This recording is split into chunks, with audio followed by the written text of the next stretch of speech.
പാദം കുമ്പിടുന്നേ. യേശുവേ നിൻ പാദം കുമ്പിടുന്നേ.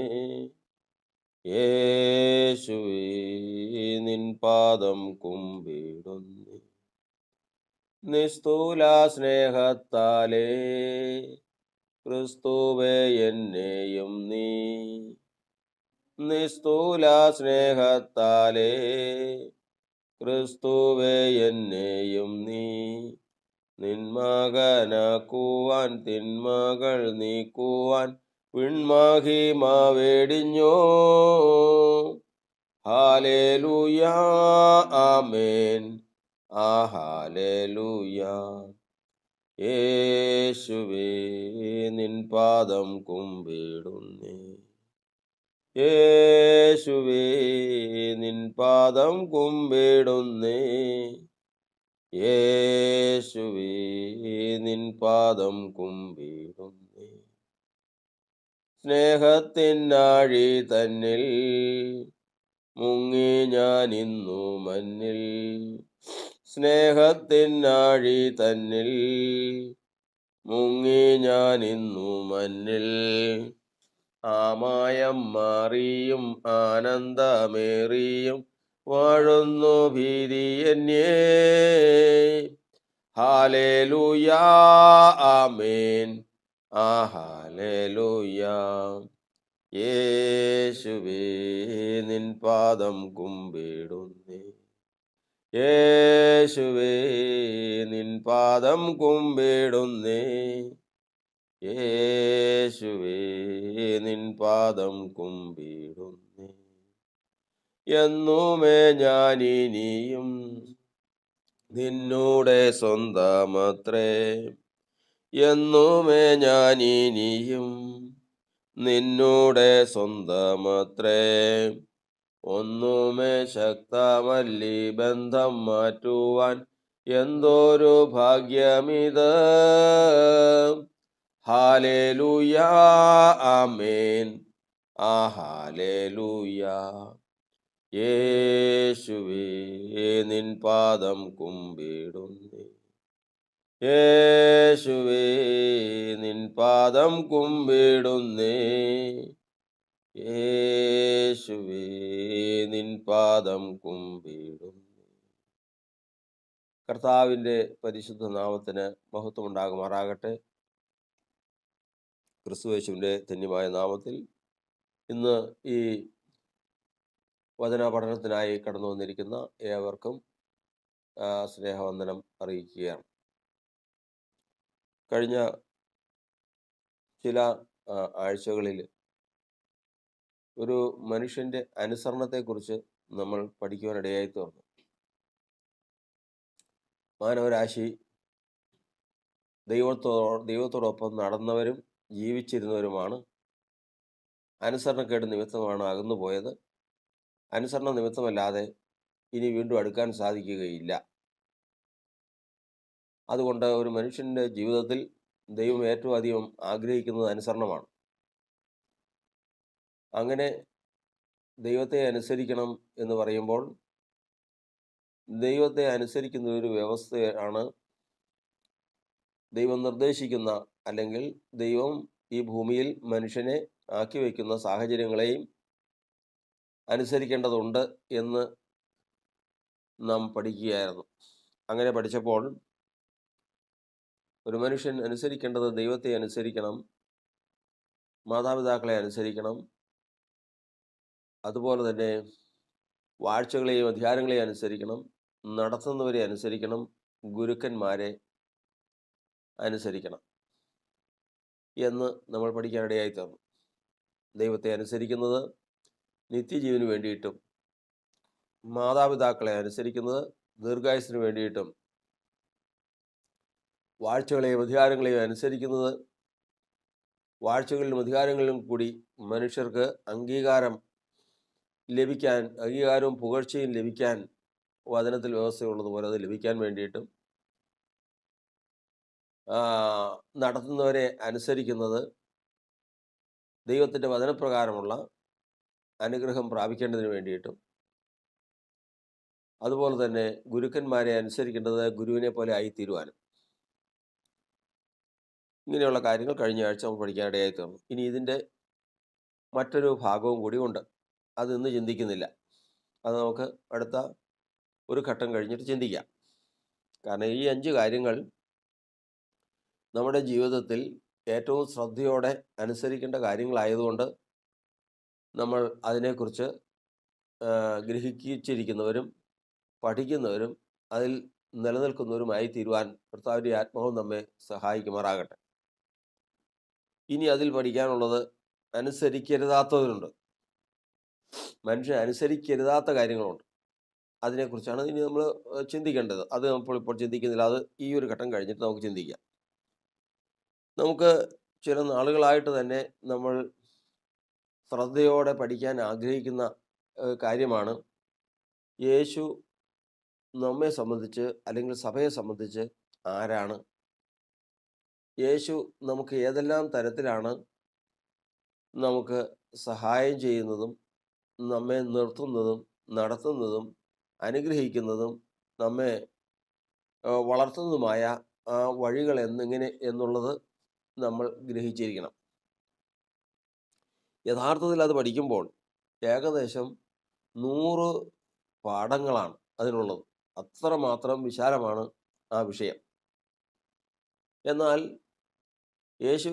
യേശു നമുക്ക് ആര് എന്നുള്ളതിനെക്കുറിച്ച് ഏറ്റവും പ്രാധാന്യത അർഹിക്കുന്ന ചില കാര്യങ്ങളാണ് മുഖ്യമായിട്ട് ആദ്യമായി നമ്മൾ ചിന്തിപ്പാൻ ആഗ്രഹിക്കുന്നത്. യേശു ആരാണ്, നമുക്ക് വേണ്ടി എന്ത് ചെയ്യുന്നു എന്നുള്ളതിൽ ഏറ്റവും പരമപ്രധാനമായ ഒന്നാണ് യേശു നമുക്ക് വൈദ്യനാകുന്നു, അല്ലെങ്കിൽ നമ്മെ ചികിത്സിച്ച് ഭേദമാക്കുന്നവനാകുന്നു. ഇത് തന്നെയാണ് പഴയ നിയമത്തിൽ യഹോവയായ ദൈവം, യേശു തന്നെ യഹോവയായ ദൈവമായിട്ട് ഇസ്രായേൽ ജനത്തോട് പറയാൻ കൽപ്പിച്ചിരിക്കുന്നത്, ഞാൻ നിന്നെ സൗഖ്യമാക്കുന്ന യഹോവയാകുന്നു, ഞാൻ നിന്റെ ആയുഷ്കാലം പൂർത്തിയാക്കും. 2 കാര്യങ്ങളാണ്. ഏതൊക്കെയാ? ഞാൻ നിന്നെ സൗഖ്യമാക്കുന്ന കർത്താവാകുന്നു, ഞാൻ നിന്റെ ആയുഷ്കാലം പൂർത്തിയാക്കും. അപ്പോൾ അവിടെ നിന്നും നമ്മൾ പഠിക്കുന്നത്, ഒരു മനുഷ്യൻ ജീവിതം അത് ധന്യമായി തീരണമെങ്കിൽ അതിന് ദൈവം ഒരു സമയം വെച്ചിട്ടുണ്ട്. നമുക്ക്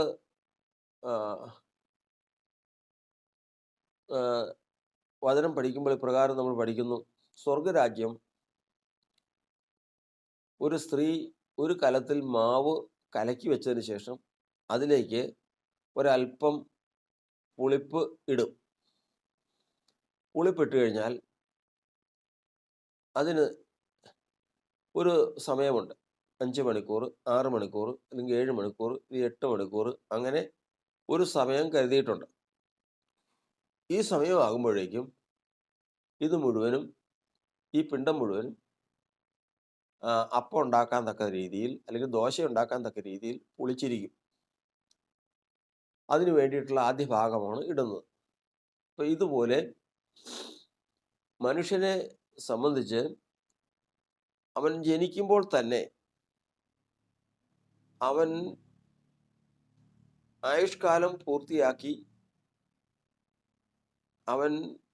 അവൻ്റെ ഉള്ളിലെ മനുഷ്യൻ, നമ്മുടെ അകത്തെ മനുഷ്യൻ പൂർണ്ണ വളർച്ച എത്താനായിട്ട് ഒരു സമയമുണ്ട്. ഈ സമയം എന്ന് പറയുന്നത്, ആ സമയമാകുമ്പോഴേക്കും അവൻ്റെ ഉള്ളിൽ നിന്ന്, ഈ ശരീരത്തിൻ്റെ ഉള്ളിൽ നിന്ന് ദൈവമാണ് പുറത്തേക്ക് എടുക്കുന്നത്. ഇത് നമ്മുടെ ഉള്ളിൽ, നമ്മുടെ ശരീരത്തോടും രക്തത്തോടും ചേർത്ത് നിർത്തിയിരിക്കുകയാണ്. നമ്മുടെ അകത്തെ മനുഷ്യൻ എന്ന് പറഞ്ഞു കഴിഞ്ഞാൽ നമ്മുടെ ജഡരക്തങ്ങളോട് ചേർത്ത് നിർത്തിയിരിക്കുകയാണ്. അതിനെക്കുറിച്ച് വചനം പറയുന്നത്, മക്കൾ ജഡരക്തങ്ങളോട് കൂടിയവരാണ്. മക്കൾ ആരാണ്? ജഡരക്തങ്ങളോട് കൂടിയവരാണ്. അപ്പോൾ മക്കൾ എന്ന് പറയണത് ആരാ? ജഡരക്താണോ? പോള് പോള് വെളുത്ത ഷർട്ടും വെളുത്ത പാൻസും ഇട്ടെന്ന് പറഞ്ഞാൽ വെളുത്ത ഷർട്ടും വെളുത്ത പാൻസും ആണോ പോള്? അല്ല. പോളെന്ന് പറയുന്നത് വേറെയാണ്. അപ്പോൾ മക്കൾ, എബ്രായലേഖനം 2:14 മക്കൾ ജഡരക്തങ്ങളോട് കൂടിയവരാകൊണ്ട് താനും അവരെ പോലെ ജഡരക്തങ്ങളോട് കൂടിയവനായി. അപ്പോൾ ജഡവും രക്തവും കൂടിയ ഈ ശരീരത്തിൽ നമ്മുടെ ഉള്ളിൽ ദൈവം എന്തിനെ വെച്ചിരിക്കുന്നു? നമ്മുടെ ആത്മാവിനെ വെച്ചിരിക്കുന്നു, നമ്മുടെ സോളിനെ വെച്ചിരിക്കുന്നു. ഈ സോളിനെ വെച്ചിരിക്കുന്നത് ഇതിന് കൃത്യസമയമുണ്ട്. ഈ സമയമാകുമ്പോഴേക്കും ഈ അകത്ത് വെച്ച മനുഷ്യൻ വളർച്ച പ്രാപിച്ചിരിക്കണം. വളർച്ച പ്രാപിച്ച് അവൻ ചെയ്യേണ്ട പ്രവൃത്തിയെ തികച്ച് ഈ ജഡത്തെ അല്ലെങ്കിൽ ജഡത്തിന്റെ പ്രവൃത്തികളെ അതിജീവിച്ച് ഇരിക്കണം. അതിനൊരു സമയം വെച്ചിട്ടുണ്ട്. അത് ചിലപ്പോൾ ഒരാൾക്ക് 80 വയസ്സ്, ചിലർക്ക് 70 വയസ്സ്, ചിലർക്ക് 60 വയസ്സ്, ചിലർക്ക് 100 വയസ്സ്, അങ്ങനെ പല തരത്തിലായിരിക്കും വെച്ചിരിക്കുന്നത്. ഇങ്ങനെ നമ്മെ ഈ ലോകത്തിലേക്ക് അയക്കുമ്പോൾ നമുക്ക് ഒരു ആയുസ് നിശ്ചയിച്ചിട്ടുണ്ട്. ഈ ആയുസ് കഴിഞ്ഞ് പൂർത്തിയായിട്ട് വരുമ്പോഴേക്കും നമ്മുടെ മരണ ദിവസം വരുമ്പോൾ അകത്ത മനുഷ്യൻ ദൈവം ആഗ്രഹിക്കും പ്രകാരം വളർച്ച പ്രാപിച്ചിട്ടുണ്ടെങ്കിൽ അതിനെ ഇതിൻ്റെ അകത്ത് നിന്ന് സൂക്ഷ്മതയോടുകൂടി എടുത്ത് പുറത്തിടണം. നമ്മൾ വീട്ടിൽ കണ്ടിട്ടുണ്ട്, തലേ ദിവസം പാല് കാച്ചി തണുപ്പിച്ച് ഉറയൊഴിച്ചങ്ങ് വെച്ച് കഴിഞ്ഞാൽ നേരം വെളുക്കുമ്പോഴേക്കും അതെങ്ങനെ ഇരിക്കും? ഒറ്റ കട്ടയായിട്ടിരിക്കും. എന്നാൽ ഈ പാല് ഒഴിച്ചതിന് ശേഷം ഒരു മണിക്കൂർ കഴിഞ്ഞ് ചെന്നെടുത്തു കഴിഞ്ഞാൽ പിരിഞ്ഞു കിടക്കുന്ന പോലെ തോന്നും. മാത്രമല്ല, ഇടയ്ക്കെടുത്ത് കുലുക്കിക്കൊണ്ടിരുന്നു കഴിഞ്ഞാൽ ഇത് കട്ടയാകുന്നില്ല ഒരിക്കലും. ഇതുപോലെ മനുഷ്യന്റെ ജീവിതം, അവൻ്റെ അകത്തെ മനുഷ്യനെ ദൈവം വളർത്തി കൊണ്ടുവന്ന് അവസാനം അവൻ്റെ പ്രവൃത്തികളെല്ലാം തികച്ചു കഴിയുമ്പോഴേക്കും അവൻ പൂർണ്ണ സമാധാനത്തിലാവും. സമാധാനത്തിലായി കഴിഞ്ഞാൽ തൻ്റെ ഭക്തന്മാരുടെ മരണം യഹോവയ്ക്ക് വിലയേറിയതാകും. ആ മരണസമയം വരുമ്പോഴേക്കും ആയുഷ്കാലം പൂർത്തിയായ ഒരു ജീവിതം എന്ന് പറഞ്ഞാൽ ദൈവം അടുത്ത് വന്ന് ഈ ശരീരത്തിൻ്റെ ഉള്ളിൽ നിന്ന് ദൈവം തന്നെ നമ്മുടെ ആത്മാവിനെ പുറത്തെടുത്തതിന് ശേഷം കർത്താവിൻ്റെ അടുക്കിലേക്ക് കൊണ്ടുപോകും. ഇതാണ് വ്യവസ്ഥ. എന്നാൽ ഒരിക്കലും ഇവൻ്റെ ആയുഷ്കാലം പൂർത്തിയാക്കരുത്. ഇവൻ ചെയ്യാനുള്ള പ്രവൃത്തി ചെയ്യരുത്. ഇവൻ മരണസമയത്ത് ഏറ്റവും കലക്കത്തിൽ ആയിരിക്കണം, യാതൊരു സമാധാനമില്ലാത്ത അവസ്ഥയിലായിരിക്കണം എന്നുള്ളത് ശത്രു ആഗ്രഹിക്കും. അതുകൊണ്ട് തന്നെ അങ്ങനെ ആഗ്രഹിക്കുന്ന ശത്രു മനുഷ്യൻ്റെ ഉള്ളിൽ അവൻ്റെ ആയുഷ്കാലത്തെ തികയ്ക്കാതിരിക്കാനുള്ള പ്രവൃത്തി ചെയ്യുന്നു. ഇങ്ങനെ വരുമ്പോഴാണ്, അതായത് ഇപ്പോൾ എനിക്ക് 80 വയസ്സ് വരെ കർത്താവ് ആയുസ് ഇട്ടിട്ടുണ്ട് എങ്കിൽ 80ാമത്തെ വർഷം കർത്താവ് വരുമ്പോൾ ഞാൻ എന്തൊക്കെ ചെയ്തിരിക്കണം? ഞാൻ ഭൂമിയിൽ ചെയ്യാനുള്ള പ്രവൃത്തി ചെയ്ത് പൂർത്തിയായിരിക്കണം. ഈ ലോകത്തിലെ ജീവിതം കൊണ്ട് എനിക്ക് തൃപ്തി വന്നിരിക്കണം. ദൈവം തന്ന പ്രവൃത്തിയെ തികച്ചിരിക്കണം. ഇങ്ങനെയെല്ലാം ആണെങ്കിൽ എൻ്റെ പ്രാണൻ ശാന്തമായിട്ട് ഇതിൻ്റെ ഉള്ളിലുണ്ടാകും, വളർച്ച പ്രാപിച്ച്. 80ാമത്തെ വയസ്സിൽ വരുമ്പോഴേക്കും കർത്താവ് അതിനെ അങ്ങോട്ട് എടുക്കും. എന്നാൽ അതിനു മുൻപ് കലക്കം ഉണ്ടാക്കാൻ, അതായത് എനിക്ക് സമാധാനമില്ലാതാക്കാനായിട്ട് ശത്രു കൊണ്ടുവരും, തന്ത്രങ്ങൾ കൊണ്ടുവരും. അതുകൊണ്ട് ആയുഷ്കാലം പൂർത്തിയാക്കാതിരിപ്പാൻ ശത്രു ചെയ്യുന്ന പ്രവർത്തനമാണ് ഇവന് ഭൗതികമായിട്ടും ആത്മീകമായിട്ടും രോഗങ്ങൾ ഉണ്ടാക്കുക എന്നുള്ളത്. രോഗം ഉണ്ടാക്കിക്കഴിഞ്ഞാൽ, ഒരു രോഗം ഉണ്ടായിക്കഴിഞ്ഞാൽ അവൻ ജയിച്ചു. രോഗം ഉണ്ടാകുന്നതിൻ്റെ കാരണം എന്താ? ഒരു മനുഷ്യന് രോഗം ഉണ്ടാകുന്നതിൻ്റെ കാരണം അത് മനുഷ്യൻ്റെ പാപമാണ്. പാപമില്ലാത്തവന് രോഗമുണ്ടോ? പാപമില്ലാത്തവന് രോഗം ഉണ്ടാവില്ല. തലമുറയായി കിടക്കുന്ന നമ്മുടെ ഉള്ളിലെ പാപവും ശാപവുമാണ് നമുക്ക് രോഗം ഉണ്ടാക്കുന്നത്. ഒരു പാപം ഇല്ലാത്തവന് രോഗം ഉണ്ടാവില്ല, രോഗം ഉണ്ടാവില്ല. അപ്പോൾ നമ്മൾ വിചാരിക്കും ജനിക്കുന്ന കുഞ്ഞുങ്ങൾ എന്ത് ചെയ്തിട്ടാണ്? ജനിക്കുന്ന കുഞ്ഞുങ്ങൾക്ക് രോഗത്തോടു കൂടിയാണ് ജനിക്കുന്നത്. എന്താണ് അതിൻ്റെ കാരണം? അവൻ്റെ പിതാക്കന്മാരുടെ അകൃത്യം അവനിലുണ്ട്. തലമുറയായി കിടക്കുന്ന ആദാമ്യ പാപം അവനിലുള്ളത് കൊണ്ട് അവന് ഒരു മനുഷ്യനും നീതിമാൻ ആരുമില്ല. കുറ്റമില്ലാത്ത രക്തം, പാപമില്ലാത്ത രക്തം എന്ന് പറയുന്നത് യേശുക്രിസ്തുവിൻ്റെ രക്തം മാത്രമേ ഉള്ളൂ. ബാക്കിയുള്ള എല്ലാവർക്കും ഉണ്ട്. അപ്പോൾ ഇവിടെ നിന്ന് നമ്മൾ പഠിക്കുന്നത്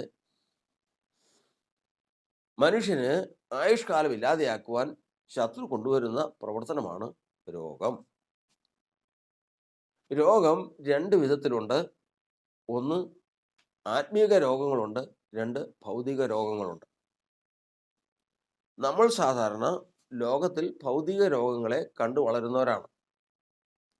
ഈ രോഗത്തിൻ്റെ ആരംഭം എവിടെയെന്ന് ചോദിച്ചാൽ അത് ആദാം പാപം ചെയ്ത സമയം മുതൽ ആണ് മനുഷ്യർക്ക് രോഗവും മരണവും വരുവാനിടയായി തീർന്നത്. അപ്പോൾ പാപം എന്ന് പറയുന്നത് ലംഘനം അല്ലെങ്കിൽ അനുസരണക്കേട്, അധർമ്മം മുതലായവയാണ് പാപം. ഈ പാപം മുതലാണ് ഈ രോഗം മനുഷ്യരെ ബാധിക്കാൻ തുടങ്ങിയതും മനുഷ്യൻ്റെ ആയുഷ്കാലം ചുരുക്കിയതും. ഇതുകൊണ്ടൊക്കെയും ശത്രു ഉദ്ദേശിക്കുന്നത് ഒരിക്കലും ഇവൻ ദൈവം ഉദ്ദേശിക്കുന്ന മരണ ദിവസത്തിൽ എത്താൻ പാടില്ല. അതിനു മുമ്പേ ഇവൻ മരിക്കണം. അതുകൊണ്ടാണ് ലോകത്തിൽ ആത്മഹത്യ ഏറ്റവും വർദ്ധിക്കുന്നു. ഒരു ഒരു ഒരു കൊതുകിനെ പോലും അല്ലെങ്കിൽ ഒരു ചെറിയ ജീവിയെ പോലും കൊല്ലാൻ സാധ്യമല്ലാത്തവരുണ്ട്. അതിനുള്ള കഴിവില്ലാത്തവർ, മാനസിക ബലമില്ലാത്തവർ. പക്ഷെ അങ്ങനെയുള്ളവർ വരെ ആത്മഹത്യ ചെയ്യും. അതിൻ്റെ കാരണം ശത്രു ചെയ്യുന്ന പ്രവൃത്തിയാണ്. അവൻ്റെ ബോധമണ്ഡലത്തെ ഏറ്റവും ഭീകരമാക്കിയതിന് ശേഷം ശത്രു ചെയ്യുന്ന പ്രവൃത്തിയാണത്. അപ്പോൾ ഇവിടെ ചിന്തിക്കുന്നത് ഏത് വിധേനയും ദൈവം നിശ്ചയിച്ചിരിക്കുന്ന അവധിക്ക് മുൻപേ ഇവൻ മരിക്കണം. ഇതാണ് ശത്രുവിൻ്റെ ഏറ്റവും വലിയ ഉദ്ദേശം.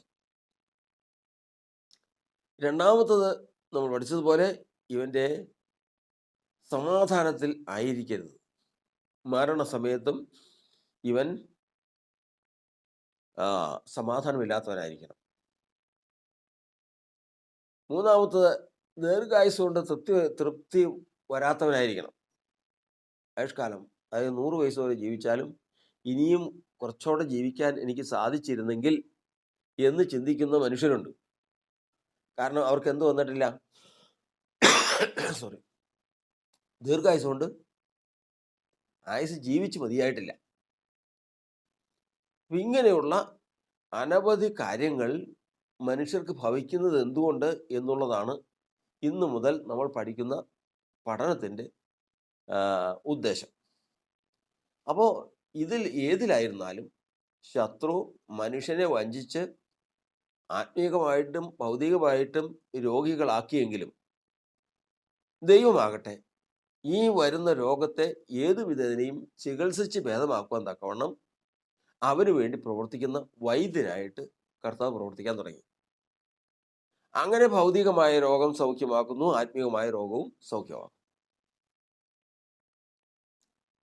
കർത്താവിൻ്റെ ഉദ്ദേശം, ഏറ്റവും മുഖ്യമായ ഉദ്ദേശം ഇതൊന്ന് മാത്രമാണ്. എന്താണ്? ഇവൻ മരണ ദിവസമാകുമ്പോഴേക്കും ഇവൻ പൂർണ്ണ സമാധാനത്തിലായിരിക്കണം, ദീർഘായുസ് കൊണ്ട് തൃപ്തി വരണം, അവൻ്റെ നീതിപ്രവൃത്തികൾ അത് തികയണം. ഇങ്ങനെയുള്ള കാര്യങ്ങൾ ദൈവം ശ്രദ്ധിച്ച് മനുഷ്യനെ വളർത്തുകയാണ്. അപ്പോൾ ഇവിടെ നിന്ന് നമ്മൾ പഠിക്കുന്നത്, മനുഷ്യന് പാപം വരുന്ന കാര്യങ്ങളെക്കുറിച്ച് വചനത്തിലുള്ളൊരു ഭാഗം വായിച്ച് നമ്മൾ അതിലേക്ക് പ്രവേശിക്കാം. മത്തായി എഴുതിയ സുവിശേഷം 9-ാം അധ്യായത്തിൻ്റെ 10-ാം വാക്യം.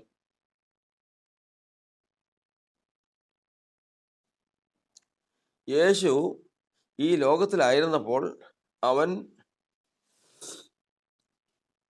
ചെയ്ത അല്ലെങ്കിൽ സംസാരിച്ച ചില പ്രവൃത്തികളാണ് അവിടെ വായിക്കുന്നത്. വായിച്ചോ. അവൻ വീട്ടിൽ ഭക്ഷണത്തിനിരിക്കുമ്പോൾ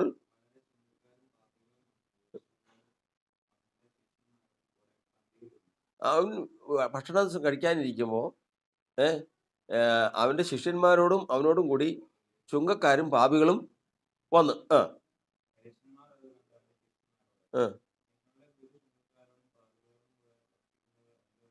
അപ്പോൾ അവിടെ നിന്ന് നമ്മൾ ചോദിക്കുന്നത്, പരീശന്മാർ വന്ന് ചോദിച്ചു, നിങ്ങളുടെ ഗുരു ചുങ്കക്കാരും. ചുങ്കം എന്ന് പറഞ്ഞാൽ എന്താ? ടാക്സ്. ഈ ടാക്സ് എന്ന് പറഞ്ഞു കഴിഞ്ഞാൽ പറയുന്നതിന് 10 രൂപ ടാക്സ് എങ്കിൽ 12 രൂപ പിരിക്കും അവർ, 2 രൂപ അവരെടുക്കും. അങ്ങനെ പാപം ചെയ്യുന്നവരാണ്, അനീതി ചെയ്യുന്നവരാണ് അന്നത്തെ കാലത്ത് ചുങ്കക്കാർ, അതുപോലെ പാപികൾ. ഇവരെ കൂടി ഇരുന്ന് ഭക്ഷണം കഴിക്കുക. അപ്പോൾ യഹൂദന് അത് നിഷിദ്ധമാണ്. പാപികളോടുകൂടെ അവന് സഞ്ചരിക്കാനോ അവന് ഭക്ഷണം കഴിക്കാനോ പാടില്ല. അപ്പോൾ അതെന്താ യേശു അങ്ങനെ ചെയ്യുന്നതെന്ന് ചോദിച്ചു. യേശു അത് കേട്ടാറേ,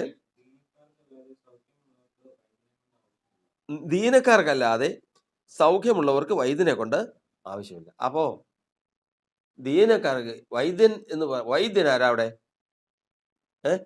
യേശു. ദീനക്കാരാരാ?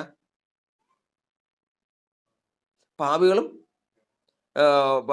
ചുങ്കക്കാർ, അതായത് പാപികൾ, അനീതി ചെയ്യുന്നവരും പാപികളുമാണ് ആര്? ദീനക്കാര്.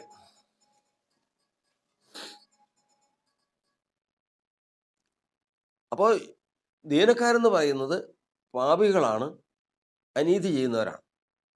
സൗഖ്യമാക്കുന്നതെന്ന് പറയുന്നത് ഇവരാണ്. ആര്? യേശു. ഇനി നീതിമാന്മാരെന്ന് പറയുന്നത് ആരാ? ദീനക്കാർ. സൗഖ്യമുള്ളവരെന്ന് പറഞ്ഞത് ആരാ? നീതി ചെയ്യുന്നവർ.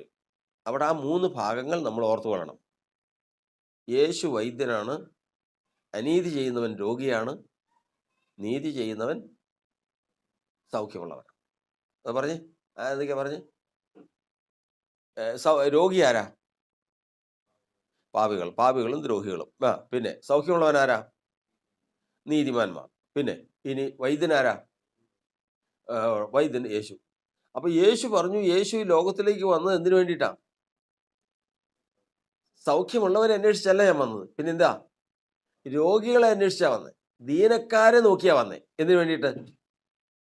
അപ്പോൾ വൈദ്യൻ മരുന്ന് എന്തിനു വേണ്ടിയിട്ടാ? സൗഖ്യമാക്കാനാണ്.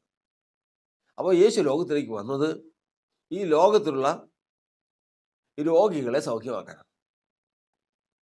അപ്പോൾ അതാണ് അവിടെ പ്രത്യേകിച്ച് എടുത്തു പറയുന്നത്. ഇവിടെ ഞാൻ ദീനക്കാരെ അന്വേഷിച്ചല്ല വന്നത്, ഞാൻ രോഗികളെ സൗഖ്യമുള്ളവരെ അന്വേഷിച്ചല്ല വന്നത്, ഞാൻ നീതിമാന്മാരെ അന്വേഷിച്ചല്ല വന്നത്, പിന്നെയോ പാപികളെ അഥവാ ദീനക്കാരെ അന്വേഷിച്ചിട്ടാണ് ഞാൻ വന്നത്. കാരണം ഞാൻ സൗഖ്യമാക്കുന്ന കർത്താവാകുന്നു എന്ന് പറഞ്ഞാണ് കർത്താവോട് അവിടെ സംസാരിക്കുന്നത്. കർത്താവിന് സ്തോത്രം. കർത്താവിൻ്റെ തിരുനാമത്തിന് വീണ്ടും മഹത്വം. നമ്മൾ ദൈവത്തിൻ്റെ വചനത്തിൽ നിന്ന് ഗ്രഹിപ്പാനിടയായി തീർന്നത്, മനുഷ്യന് മരണമില്ലാത്തവനായിരുന്നു, എന്നാൽ അവനെ മരണത്തിന് കീഴ്പ്പെടുത്തുവാൻ ശത്രു അവനെ സ്വാധീനിച്ച് ദൈവത്തോട് അനുസരണക്കേടും പാപവും കാണിച്ചു. അങ്ങനെ അവൻ ദൈവത്തിൽ നിന്ന് അകന്നു മാറി. അവൻ്റെ ആയുഷ്കാലം 70 സംവത്സരം, ഏറെയായാൽ 80 സംവത്സരം എന്നുള്ള നിലയിലേക്ക് വന്നു. എത്ര സംവത്സരമായിരുന്നാലും അവൻ ഈ ആയുഷ്കാലം പൂർത്തീകരിക്കുമ്പോൾ ദൈവത്തിന് പ്രയോജനമുള്ളവനായി തീരണമെങ്കിൽ അവൻ്റെ ആയുഷ്കാലം പൂർത്തിയാക്കണം. ആയുസ് കൊണ്ട് അവന് തൃപ്തി വരണം. അവൻ പൂർണ്ണ സമാധാനത്തിൽ ആയിരിക്കണം എന്നീ കാര്യങ്ങൾ നിർബന്ധമാണ്. ഏതൊക്കെയാ? നമ്മൾ വേറെ മരണസമയമാകുമ്പോഴേക്കും നമുക്ക് എന്തൊക്കെ ഭവിച്ചിരിക്കണം? ആയുഷ്കാലം പൂർത്തിയാക്കണം. 2, പൂർണ്ണ സമാധാനം അതിലായിരിക്കണം. 3, ദീർഘായുസ് കൊണ്ട് നമുക്ക് തൃപ്തി വന്നവരായിരിക്കണം. അതായത് മതി എന്ന് പറയുവാൻ തക്കവണ്ണം നമുക്ക് തൃപ്തി വന്നിരിക്കണം. ഇനി അതിന് നേരെ വിപരീതം, ശത്രുവിൻ്റെ ആഗ്രഹം എന്താണ്? ദീർഘായുസ് കൊണ്ട് ഒരു മനുഷ്യൻ്റെ ആയുഷ്കാലം പൂർത്തിയാക്കരുത്. പിന്നെ ദുഃഖത്തോടു കൂടി, സമാധാനത്തോടെ പോകാതെ ദുഃഖത്തോടും വേദനയോടും കൂടി ശരീരം വിട്ടു പോകണം. പിന്നെ ആയുഷ്കാലത്തിന് കൊണ്ട് തൃപ്തി വരാതെ പോകണം. ഇങ്ങനെ 3 കാര്യങ്ങൾ ശത്രു എപ്പോഴും മനുഷ്യനുണ്ടായിരിക്കാൻ ശ്രമിച്ചുകൊണ്ടിരിക്കും. ഇങ്ങനെ കാര്യം സാധിക്കണമെങ്കിൽ അവന് അവൻ്റെ ജീവിതത്തിൽ ഉണ്ടായിരിക്കേണ്ട കാര്യങ്ങളുണ്ട്. എന്തൊക്കെയാണത്? 2 പത്രോസിൻ്റെ ലേഖനം 3-ാം അധ്യായത്തിൻ്റെ 13-14 വാക്യങ്ങൾ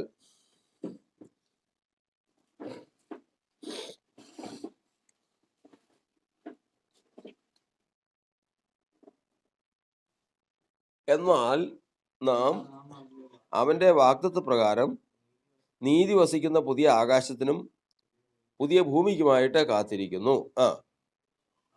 അതുകൊണ്ട് പ്രിയമുള്ളവരെ, നിങ്ങൾ അവയ്ക്കായി കാത്തിരിക്കിയാൽ അവൻ നിങ്ങളെ കറയും കളങ്കവും ഇല്ലാത്തവരായി സമാധാനത്തോടെ കാണുവാൻ ഉത്സാഹിച്ചുകൊണ്ട് നമ്മുടെ കർത്താവായ ദീർഘക്ഷമയെ രക്ഷ എന്ന് വിചാരിപ്പീൻ. അപ്പോൾ കർത്താവ് തൻ്റെ വരവ് താമസിക്കുന്നു. എന്താ കാരണം? ഇപ്പം ഇങ്ങ് വന്നു കഴിഞ്ഞാൽ ഇപ്പം ഇങ്ങ് വരാത്തതിൻ്റെ കാരണം എന്താണെന്ന് എഴുതിയിരിക്കുന്നത്? ഒരു മനുഷ്യൻ കർത്താവ് എടുക്കുമ്പോഴോ അല്ലെങ്കിൽ മരിക്കുമ്പോഴോ അവനെ കൊണ്ട് പ്രയോജനം വേണമെങ്കിൽ നമ്മൾ ആദ്യം പറഞ്ഞ 3 കാര്യങ്ങൾ ഉണ്ടായിരിക്കണം. ഏതൊക്കെയാ? 1, അവൻ ആയുഷ്കാലം പൂർത്തിയാക്കിയിരിക്കണം. 2, സമാധാനത്തോടെ ആയിരിക്കണം. 3, ദീർഘായുസ് കൊണ്ട് തൃപ്തി വന്നവരായിരിക്കണം. ഇത് 3 കാര്യങ്ങൾ കർത്താവ് വരുമ്പോഴും അല്ലെങ്കിൽ മരണസമയം ആകുമ്പോഴേക്കും മനുഷ്യൻ പ്രാപിച്ചിരിക്കണം. ആയുഷ്കാലം പൂർത്തിയായി, സമാധാനമായി, ഇനി മുമ്പോട്ട് ജീവിക്കാൻ ആഗ്രഹമില്ല, ഇതുകൊണ്ട് തീർന്നാൽ മതി. അതൊരു തൃപ്തിയാണ്. ഈ ഘട്ടം, ഈ അവസരം ഇത് പ്രാപിച്ചിരിക്കണം. ഇത് കർത്താവ് വരുമ്പോഴും കർത്താവിൻ്റെ ആഗ്രഹം അതാ. കർത്താവ് വരുമ്പോൾ സഭ ഇങ്ങനെയായിരിക്കണം. ഈ ലോകത്ത് ജീവിക്കാനുള്ള ആഗ്രഹം ഉണ്ടാകാൻ പാടില്ല. കർത്താവിൻ്റെ ഈ പ്രശ്നങ്ങളൊക്കെ ധാരാളം ഉണ്ടെങ്കിലും പൂർണ്ണ സമാധാനത്തിലായിരിക്കണം. അവൻ്റെ ആയുഷ്കാലം പൂർത്തിയാക്കിയിരിക്കണം. ഇത്രയും കാര്യങ്ങൾ അവൻ്റെ ജീവിതത്തിൽ ഉണ്ടായിരിക്കണം. അത് ഇല്ലാതാക്കുന്ന കാര്യങ്ങൾ അവർ എഴുതിയിരിക്കുന്നത് ഇതാണ്. ഏതൊക്കെയാണ്? നിങ്ങളെ കറയും കളങ്കവും ഇല്ലാതാക്കാൻ. കറയും കളങ്കവും അതിനകത്ത് എഴുതിയിരിക്കുന്നത് പ്രകാരമാണ്: വിത്തൗട്ട് സ്പോട്ട് ആൻഡ് ബ്ലെയിംലെസ്. കറ, അതായത് മനുഷ്യൻ്റെ ജീവിതത്തിൽ പറ്റുന്ന കറ എന്താണ്? പാപത്തിൻ്റെ കറയാണ് ഒരു മനുഷ്യന് അവൻ്റെ പ്രാണനിൽ പറ്റുന്നത്. മനുഷ്യൻ പാപം ചെയ്യുമ്പോൾ അവൻ്റെ ഹൃദയത്തിൽ അടയാളം വരുന്നു. അതുകൊണ്ടാണ് ദാവീദ് പാപം ചെയ്തപ്പോൾ ചെയ്തതിന് ശേഷം മാനസാന്തരപ്പെട്ടപ്പോൾ പ്രാർത്ഥിക്കുന്നത്, യഹോവേ എൻ്റെ അകൃത്യങ്ങൾ മായിച്ചു കളയണമേ. അപ്പോൾ അകൃത്യങ്ങൾ എന്ത് ചെയ്തു? അടയാളം വന്നു, അത് മായിച്ചു കളയണമേ. രണ്ടാമത്തത് ബ്ലെയിംലെസ് ആയിരിക്കണം. അറിയാം, കളങ്കം, ബ്ലെയിംലെസ്, അതായത് ആരോപണമില്ലാത്ത. ഒരു മനുഷ്യനെ കൊണ്ട് പാപം ചെയ്യുന്നത് വരെയും ശത്രു കൂടെ നിന്ന് ചെയ്യിക്കും. പാപം ചെയ്തെന്ന് കണ്ടു കഴിഞ്ഞാൽ അവൻ മാറി നിന്ന് അപവാദം പറയും. ഇതാണ് ശത്രുവിൻ്റെ പ്രവർത്തനം. അപ്പം നമ്മളെ കൊണ്ട് ഏറ്റവും ആദ്യമേ തന്നെ കൂടെ നടന്ന് എന്ത് ചെയ്യിക്കും? ഒരു മോഹം ഉള്ളിൽ ഉണ്ടാക്കിയതിന് ശേഷം പാപം ചെയ്യിക്കും. പാപം ചെയ്തു കഴിഞ്ഞാൽ, നമ്മുടെ മേൽ കറ പറ്റിയെന്ന് കണ്ടു കഴിഞ്ഞാൽ അവൻ എന്ത് ചെയ്യും? അവൻ മാറി നിന്നതിന് ശേഷം ഇതിന്മേൽ ആക്ഷേപം പറയും. അവനെ കുറിച്ച് അവൻ എങ്ങനെയാണ്. മഹാപുരോഹിതനായി യോശുവ, ആ കർത്താവിൻ്റെ ദാസൻ, അതായത് ആ മഹാപുരോഹിതൻ്റെ ജീവിതത്തിൽ അകൃത്യം ഉണ്ടായി. ചെയ്യിച്ചതാരാ? ശത്രു. ഇത് കഴിഞ്ഞതിന് ശേഷം അവൻ മാറി നിന്ന് ആക്ഷേപം പറയുക. ആക്ഷേപം പറയുന്നത് എന്താ? സക്കറിയ പ്രവചനം 3-ാം അധ്യായത്തിന്റെ 1 മുതൽ വായിക്കും.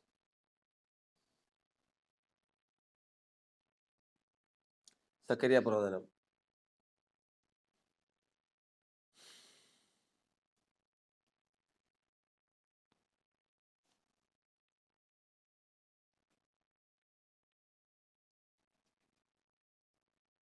സക്കറിയാവ് 3:1 വേഗം വായിക്കാം.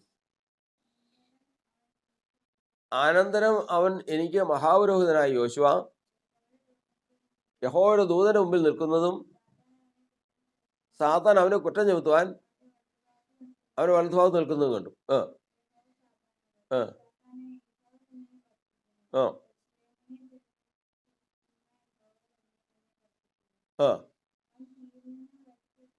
വലിച്ചെടുത്ത കൊള്ളിയല്ലയോ? ആ ആ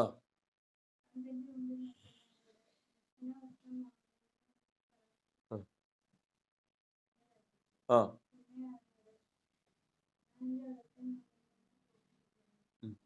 ഞാൻ നിന്റെ അകൃത്യം നിങ്ങളിൽ നിന്ന് പോക്കിയിരിക്കുന്നു. അപ്പോൾ അവിടെ എഴുതിയിരിക്കുന്നത്, യോശുവ എന്ത് ചെയ്തിട്ടുണ്ട്? മഹാപുരോഹിതനായി യോശുവ എന്ത് ചെയ്തിട്ടുണ്ട്? അകൃത്യം ചെയ്തിട്ടുണ്ട്. ദൈവജനം അകൃത്യം ചെയ്തു കഴിഞ്ഞാൽ അതെവിടെ മുഷിയും? അവരുടെ വസ്ത്രം മുഷിയും. ഇപ്പം മഹാപുരോഹിതനായി യോശുവയുടെ വസ്ത്രം എങ്ങനെ ഇരിക്കുന്നു? മുഷിഞ്ഞിരിക്കുന്നു. അകൃത്യം ചെയ്യിച്ചതാരാ? ശത്രു. വസ്ത്രം മുഷിഞ്ഞെന്ന് കണ്ടു കഴിഞ്ഞപ്പോൾ അവൻ എന്ത് ചെയ്തു? അവൻ മാറി നിന്ന് അവനെ കുറ്റം ചുമത്തുകയാണ്. കുറ്റം ചുമത്തുന്നത് അവൻ ചെയ്ത അകൃത്യം ചൂണ്ടിക്കാണിച്ചുകൊണ്ട് കുറ്റം പറയുക.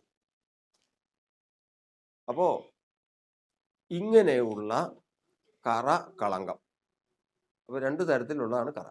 ഇവിടെ കറ എവിടെ വന്നു? വസ്ത്രത്തിന്മേൽ വന്നു. ആരോപണം ആര് പറഞ്ഞു? ശത്രു പറഞ്ഞു. ഈ 2 കാര്യങ്ങൾ മനുഷ്യന്റെ ജീവിതത്തിൽ ഉള്ളിടത്തോളം അവന് ഉണ്ടാവില്ലാത്തൊരു കാര്യം ഏതാ? സമാധാനം ഉണ്ടാവില്ല. ഓർക്കണം. അതെന്താ ഇവന് സമാധാനം ഉണ്ടാവില്ലാത്തതിന്റെ കാരണം? സമാധാനം ബുദ്ധിയെ കവിയുന്നതായിരിക്കണം. ഇപ്പൊ നമ്മൾക്ക് എതിരെ ശത്രു വാദിക്കുന്നത് നമ്മൾ കാണുന്നുണ്ടോ? നമ്മൾ കാണുന്നില്ല. കാരണം നഗ്ന നേത്രങ്ങൾക്ക് അത് കാണാൻ സാധിക്കില്ല. പക്ഷെ നമ്മുടെ പ്രാണൻ അറിയാം. ഇത് ഇവൻ വാദിക്കുന്നത്. അതിനെക്കുറിച്ച് നമ്മൾ ഇച്ചിരി വിശദീകരിച്ച് പഠിക്കേണ്ടതാണ്. അപ്പോൾ ഞാനൊരു തെറ്റ് ചെയ്താൽ ആ തെറ്റ് കറയായിട്ട് എൻ്റെ വസ്ത്രത്തിന്മേൽ വരും. കറയായിട്ട് വസ്ത്രത്തിന്മേൽ വന്നു കഴിഞ്ഞാൽ പിന്നെ തെറ്റ് ചെയ്യിച്ചവൻ മാറി വന്നതിന് ശേഷം എന്ത് പറയും? എൻ്റെ മേൽ അപവാദം പറയും. അപവാദമല്ല, വാദം പറയും. അവൻ്റെ വസ്ത്രം മുഷിച്ചിരിക്കുന്നതുകൊണ്ടോ അവൻ അകൃത്യം ചെയ്തവനാണെന്ന് പറയും. ഇത് രണ്ടും എൻ്റെ പ്രാണനറിയാം. അതുകൊണ്ട് എനിക്ക് ഒരിക്കലും സമാധാനം ഉണ്ടാവില്ല. ഇത് തന്നെ മരണസമയത്തായിരിക്കണം എന്നുള്ളതാണ് ശത്രുവിൻ്റെ ആഗ്രഹം. അപ്പോൾ മരണസമയം ആകുമ്പോഴേക്കും, ഒരു മനുഷ്യൻ്റെ മരണസമയം ആകുമ്പോഴേക്കും ഈ കാര്യങ്ങളൊക്കെ സംഭവിക്കും. ഈ ശത്രുവിനെയും കാണും, തൻ്റെ തെറ്റും അടയാളമായിട്ട് വരും. അതുകൊണ്ട് മരണസമയമാകുമ്പോഴേക്കും ഇത് രണ്ടും സംഭവിക്കുന്നത് കൊണ്ട് സമാധാനം ഉണ്ടാവില്ല. അങ്ങനെ അങ്ങ് മരിക്കുകയാണെങ്കിൽ അവൻ എന്ത് സംഭവിക്കും? അവൻ്റെ പ്രാണനെ ദൈവത്തിന് പ്രയോജനമാകുന്ന തരത്തിൽ ഉപയോഗിക്കാൻ പറ്റാതെ വരും. അവൻ അസമാധാനത്തിൽ ഇവിടുന്ന് പോകേണ്ടി വരും. ഒരു ശരീരത്തിൽ നിന്ന് അസമാധാനത്തോടെ പോകേണ്ടി വന്നു കഴിഞ്ഞാൽ ഉള്ള കുഴപ്പം എന്താ? മരിക്കാൻ നേരത്തെ ഒരാൾ സമാധാനമില്ലാതെ മരിച്ചു.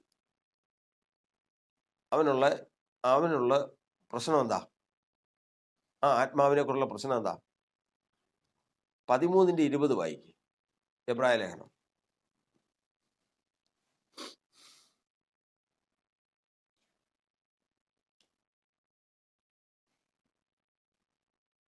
എബ്രായ ലേഖനം 13:20.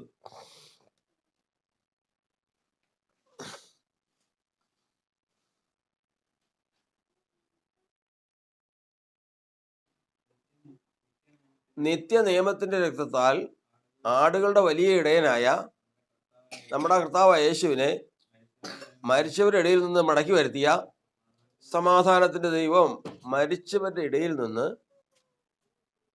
മടങ്ങി വരുന്ന ഒരു സമയമുണ്ട്. മനുഷ്യന് ഇവിടെ നിന്ന് പോയാൽ, നമ്മൾ മരിച്ചു പോയി കഴിഞ്ഞാൽ നമ്മളെ മടക്കി വരുത്തുന്ന ഒരു ദൈവമുണ്ട്. ഏത് ദൈവം? വായിച്ചില്ലേ? സമാധാനത്തിന്റെ ദൈവം. എങ്ങനെ പോയവരെ? സമാധാനത്തോടെ ഇവിടുന്ന് പോയവരെ മാത്രമേ ഇവനെ മടക്കി വരുത്താൻ പറ്റുള്ളൂ. ഇല്ല എങ്കിൽ അവർക്ക് കർത്താവിൻ്റെ രാജ്യത്തിൽ കർത്താവിനോടൊപ്പമുള്ള വാസം, കർത്താവിനോടൊപ്പമുള്ള ജീവിതം സാധിക്കാതെ വരുന്നു.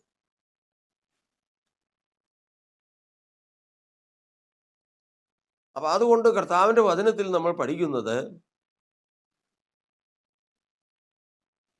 1 യോഹന്നാന്റെ ലേഖനം 1-ാം അധ്യായത്തിന്റെ 8-ാം വാക്യത്തിൽ പ്രകാരം എഴുതിയിരിക്കുന്നു.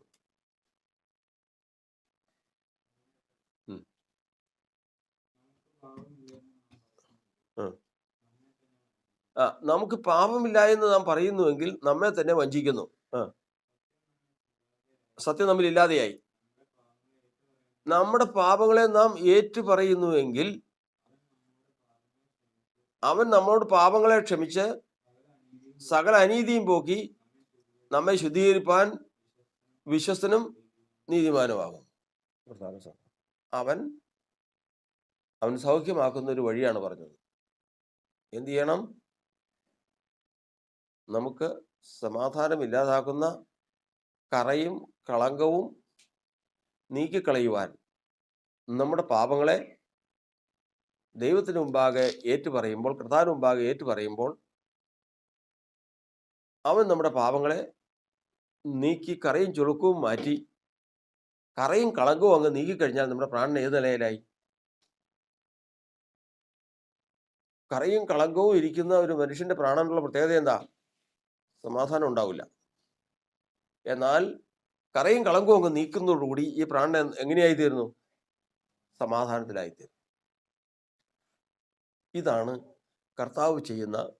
കർത്താവ് സൗഖ്യമാക്കുന്ന കർത്താവ് നമുക്ക് ചെയ്യുന്ന പ്രവൃത്തിയുടെ ഏറ്റവും പ്രധാനപ്പെട്ട ഒരു ഭാഗം. അതുകൊണ്ട് കർത്താവിൻ്റെ വചനത്തിൽ നമ്മൾ വായിച്ച വചനഭാഗങ്ങൾ തുടങ്ങിയത് ഓർത്തുകൊള്ളണം. എന്താണ്? ഒരു മനുഷ്യൻ തൻ്റെ ആയുഷ്കാലം പൂർത്തിയാക്കണം, പൂർണ്ണ സമാധാനത്തിലായിത്തീരണം, ദീർഘായുസ് കൊണ്ട് തൃപ്തി വരണം. ഈ 3 കാര്യങ്ങൾ അവന് സംഭവിച്ചിരിക്കണം. എന്നാൽ അവൻ്റെ ആയുഷ്കാലം പൂർത്തിയാക്കാതെ, സമാധാനമില്ലാതെ, ദീർഘായുസ് കൊണ്ട് തൃപ്തി വരാതെ വണ്ണം കലക്കത്തോടു കൂടി ഇവിടുന്ന് പോകുവാൻ ശത്രു ആഗ്രഹിക്കുന്നു. അങ്ങനെ ആഗ്രഹിക്കുന്നതിൻ്റെ കാരണം, നാളെ ഒരു രാജാവ് നീതിയോടെ വാഴും എന്ന വചനപ്രകാരം കർത്താവായ യേശുക്രിസ്തു ഈ ലോകത്തെ ഭരിക്കാൻ പോവാ. അങ്ങനെ ഈ ലോകത്തെ ഭരിക്കുന്ന സമയത്ത് മരിച്ചവരുടെ ഇടയിൽ നിന്ന് ആത്മാക്കളെ തിരിച്ചു കൊണ്ടുവരുമ്പോൾ സമാധാനത്തിൽ പോയവരെ മാത്രമേ കൊണ്ടുവരികയുള്ളൂ. അല്ലാത്തവരെ ആരെയും കൊണ്ടുവരാൻ സാധിക്കില്ല. അതുകൊണ്ട് തന്നെ ദൈവത്തിൻ്റെ വചനം ഇന്ന് നമ്മൾ പഠിക്കുന്നത്, അവൻ സൗഖ്യമാക്കുന്ന കർത്താവ് എന്ന് പറയുമ്പോൾ നമുക്ക് സമാധാനം ഇല്ലാതാക്കുന്നതും നമുക്ക് കർത്താവിൻ്റെ സന്നിധിയിൽ ദീർഘായുസ് കൊണ്ട് തൃപ്തി വരാൻ സാധിക്കാത്തതും ആയുഷ്കാലം പൂർത്തിയാക്കാൻ സാധിക്കാത്തതുമായ കാര്യങ്ങൾ കറയും കളങ്കവുമാകുന്നു. നമ്മുടെ ജീവിതത്തിൽ കിടക്കുന്ന യോശുവയുടെ വസ്ത്രം മുഷിഞ്ഞതുപോലെ നമ്മുടെ ജീവിതത്തിൽ കിടക്കുന്ന അകൃത്യങ്ങളും അതിനെ ചൊല്ലിയുള്ള ആക്ഷേപങ്ങളും നമുക്ക് സമാധാനം ഇല്ലാതാക്കും. ഒരു തെറ്റ് ചെയ്തവന് സമാധാനമില്ലാകുന്നത് എന്തുകൊണ്ടെന്ന് ആർക്കും അറിവില്ല. പക്ഷെ അവന് സ്വസ്ഥതയില്ല, സ്വസ്ഥത ഉണ്ടാവില്ല. കാരണം അവൻ കാണാത്ത അവൻ്റെ പ്രാണൻ കാണുന്നു, അവൻ കേൾക്കാത്ത അവൻ്റെ പ്രാണൻ കേൾക്കുന്നു. ഞാൻ തെറ്റ് ചെയ്തു കഴിഞ്ഞാൽ എന്നെക്കുറിച്ച്, എൻ്റെ പ്രാണനെക്കുറിച്ച്, എന്നെക്കുറിച്ച് ശത്രു ദൈവത്തിൻ്റെ മുമ്പാകെ പറയുന്ന ദോഷങ്ങൾ എൻ്റെ പ്രാണൻ അറിയുന്നു. അതുകൊണ്ട് എനിക്ക് സമാധാനമില്ല. അതുകൊണ്ടാണ് പറയുന്നത്, ദുഷ്ടന് സമാധാനമില്ല, പാപം ചെയ്തവന് സമാധാനം ഉണ്ടാവില്ല. അവിടെയാണ് നമ്മുടെ കർത്താവിൻ്റെ ചികിത്സ. എങ്ങനെ? നമ്മുടെ പാപം അവൻ്റെ മുമ്പാകെ ഏറ്റു പറയുന്നുവെങ്കിൽ അവൻ ആ പാപം ക്ഷമിച്ച് നമ്മിൽ നിന്ന് നീക്കിക്കളഞ്ഞതിന് ശേഷം പൂർണ്ണ സമാധാനത്തോടെ ആക്കുവാൻ തക്കവണ്ണം നമ്മുടെ ആകൃത്യങ്ങൾ നമ്മിൽ നിന്ന് നീക്കി കറയും കളങ്കവും ഇല്ലാത്തവരായി ദൈവത്തിന് മുമ്പാകെ നിർത്തുന്ന വൈദ്യനാണ് നമ്മുടെ കർത്താവ്. കർത്താവിന് സ്തോത്രം. അതുകൊണ്ട് നമ്മൾ വായിച്ചു കേട്ട വചനപ്രകാരം കർത്താവ് വൈദ്യനും അനീതി ചെയ്യുന്നവൻ ദീനമുള്ളവനും നീതി ചെയ്യുന്നവൻ സൗഖ്യമുള്ളവനുമാകുന്നു. എല്ലാവരും സകല അനീതിയും പോക്കി സകല രോഗവും നീക്കി നീതിമാന്മാരായിത്തീരാൻ, അതായത് സൗഖ്യമുള്ളവരായി തീരുവാൻ, എല്ലാവരെയും സൗഖ്യമുള്ളവരാക്കി തീർക്കുവാൻ കർത്താവായ യേശുക്രിസ്തു ലോകത്തിലേക്ക് വൈദ്യനായി വന്നു. അവനെ കൊണ്ട് നമുക്ക് പ്രാപിക്കേണ്ടുന്ന പ്രയോജനം, പ്രാപിക്കേണ്ടുന്ന ചികിത്സ, സൗഖ്യം യഥാവിധം പ്രാപിച്ചെടുക്കുവാൻ തക്കവണ്ണം അവൻ എന്ത് ചെയ്യുന്നു എന്നുള്ളത് സൂക്ഷ്മമായി മനസ്സിലാക്കി അതിന് ഞാൻ എന്താണ് ചെയ്യേണ്ടതെന്ന് അറിഞ്ഞ് അന്വേഷിച്ചറിഞ്ഞ് അത് നിലനിൽക്കുന്നവൻ നിശ്ചയമായിട്ടും ആ വൈദ്യനെ കൊണ്ട് വലിയവ പ്രാപിക്കും. അവൻ്റെ പ്രാണൻ സമാധാനത്തിലായി തീരുകയും ചെയ്യും. അവൻ സൗഖ്യമുള്ളവനായി തീർന്നു. പ്രാർത്ഥിക്കാം. ഹല്ലേലൂയ. പരിശുദ്ധനായ ദൈവമേ, സ്വർഗ്ഗസ്ഥ പിതാവേ, നല്ല സമയത്തിനായി ഞങ്ങൾ കർത്താവിനെ സ്തുതിക്കുന്നു. ഞങ്ങൾക്ക് കർത്താവ് തന്ന വചനങ്ങൾക്കായി സ്തോത്രം. ഞങ്ങളോട് കർത്താവ് സംസാരിക്കുമാറാകണമേ, ഞങ്ങൾക്ക് വേണ്ടി ഇടപെടുമാറാകണമേ.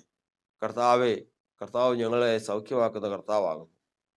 ഞങ്ങളുടെ മേൽ കർത്താവിൻ്റെ ദൃഷ്ടിയുണ്ട്. ഞങ്ങൾ തെറ്റിപ്പോകുമ്പോഴും ഞങ്ങൾ കുറഞ്ഞു പോകുമ്പോഴും എല്ലാം കർത്താവിൻ്റെ നാമത്തിൽ ഞങ്ങളെ നിർത്തുന്ന ദൈവമായിരിക്കുന്നതുകൊണ്ട് കർത്താവിനെ സ്തുതിക്കുന്നു. ഇന്ന് ഞങ്ങൾക്ക് സമാധാനമില്ലാതാക്കുന്നതും തൃപ്തിയില്ലാതാക്കുന്നതും ഇനിയും ലോകത്തിലേക്ക് ജീവിക്കാൻ ഞങ്ങളെ പ്രേരിപ്പിക്കുന്നതുമായ ഞങ്ങളെ കളങ്കങ്ങൾ ഒന്ന് നീക്കി ഞങ്ങളെ കർത്താവെ ദീർഘായുസ് കൊണ്ട് തൃപ്തി വന്നവരായി ഇനിയും ഈ ലോകത്തിൽ ജീവിക്കാനുള്ള ആഗ്രഹം ഞങ്ങൾക്കില്ലാതെ, ഇനി ജീവിക്കുന്നുവെങ്കിൽ അത് ക്രിസ്തുവിന് വേണ്ടി ജീവിക്കാൻ തക്കവണ്ണം കർത്താവ് ഞങ്ങൾക്ക് കർത്താവിൻ്റെ ഹൃദയം പോലൊരു ഹൃദയം തരണം. സമാധാനത്തിലാക്കി തീർക്കണം. ആയുഷ്കാലം കർത്താവ് പൂർത്തിയാക്കണം. അതിനുവേണ്ടി ഈ പഠനം ഉപകരിക്കണം. അനേകർക്കിത് അനുഗ്രഹമായി തീരട്ടെ. അനുഗ്രഹിക്കണമേ. നന്മകൾക്കായി സ്തോത്രം. യേശുവിൻ്റെ നാമത്തിൽ തന്നെ. നമ്മുടെ കർത്താവും പ്രിയ രക്ഷിതാവുമായ യേശു ക്രിസ്തുവിൻ്റെ കൃപയും സമാധാനവും നമ്മേവരോടും എന്നാളും ഉണ്ടായിരിക്കുമാറാകട്ടെ. I came back.